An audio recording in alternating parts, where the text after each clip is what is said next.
Hello, hello, bonjour à tous, j'espère que vous allez bien. Est-ce que vous savez qu'il existe des équations capables de prédire l'avenir, c'est-à-dire des mouvements dans le temps, c'est-à-dire pas dire quelque chose qui se passe maintenant et qui évolue dans le temps, donc on peut prévoir cela. Et grâce à ce qu'on appelle des équations différentielles, nous pouvons prendre des exemples tels que la vitesse d'une voiture ou par exemple la croissance d'une population ou le refroidissement même de votre café le matin. Donc comment ça se passe? En fait, si on parle d'abord de équations différentielles, il y a deux termes. Il y a d'abord équation qui parle d'un système avec égalité et aussi différentiel.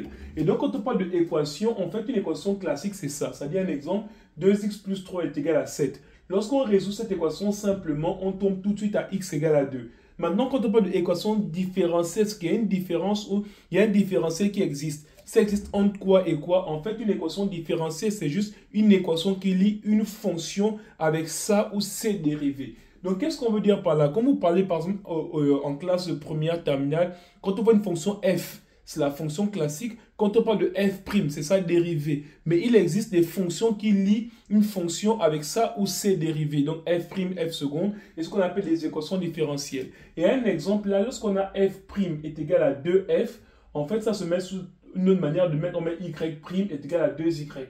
Quand on résout ça, en fait, la solution donne y de x est égal à c, une constante exponentielle de x. On verra comment résoudre ça dans une autre vidéo. En fait, ici, quand on montre ça, c'est la résolution de cette équation différentielle-là, qui donne ça comme solution.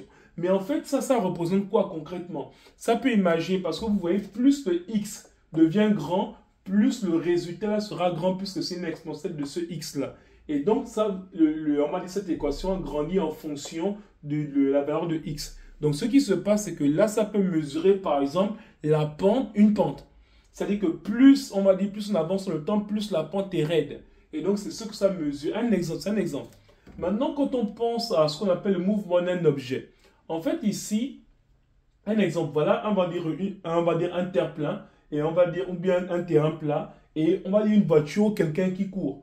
En fait, qu'est-ce qui se passe? La position de la personne qui se déplace en fonction du temps, c'est-à-dire les positions évoluent. Si quelqu'un se déplace moins vite, ses positions vont évoluer doucement. Si elle se déplace plus vite, si la personne se déplace plus vite dans le temps, les positions vont aussi évoluer. Et c'est ce qu'on note dx sur dt. En fait, c'est un différentiel de la distance, la position en fonction du temps. Donc, c'est ce que ça veut dire.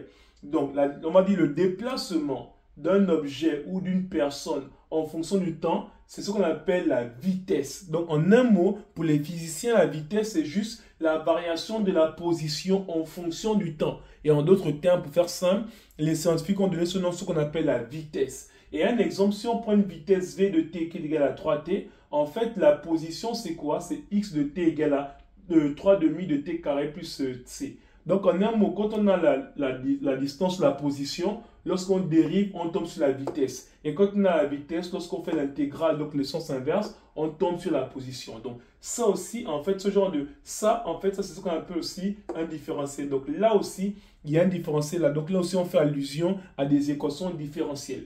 Donc, ici, quand on parle de refroidissement d'un café, qu'est-ce qui se passe? Par exemple, lorsqu'on consomme du café, en fait, il y a ce qu'on appelle la bonne constante. On va dire une constante de refroidissement. Et là, le T, c'est le T de la température qui va évoluer. Et là, c'est la température de l'espace, de la température ambiante. Donc ici, ça c'est la température ambiante, ça c'est la température qui va évoluer dans le temps. Donc cette équation qui lie ça aussi c'est une équation différentielle. Qui lie, ça c'est la dérivée. C'est comme si on mettait juste T' comme ça, T' égale à K, et à moins K, pardon, T moins TA. Donc il y a encore un lien entre, on va dire, cette fonction et sa dérivée. Donc ça aussi c'est une équation différentielle. Et donc la constante d'une population c'est pareil. C'est comme si c'était P' qui est égal à RP.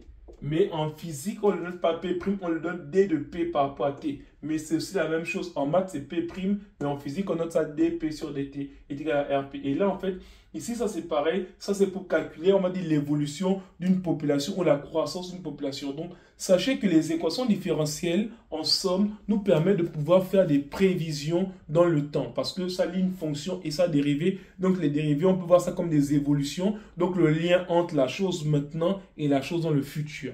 Donc, je vous donne rendez-vous à la vidéo prochaine où nous allons parler vraiment à quoi ça sert un peu plus. Merci.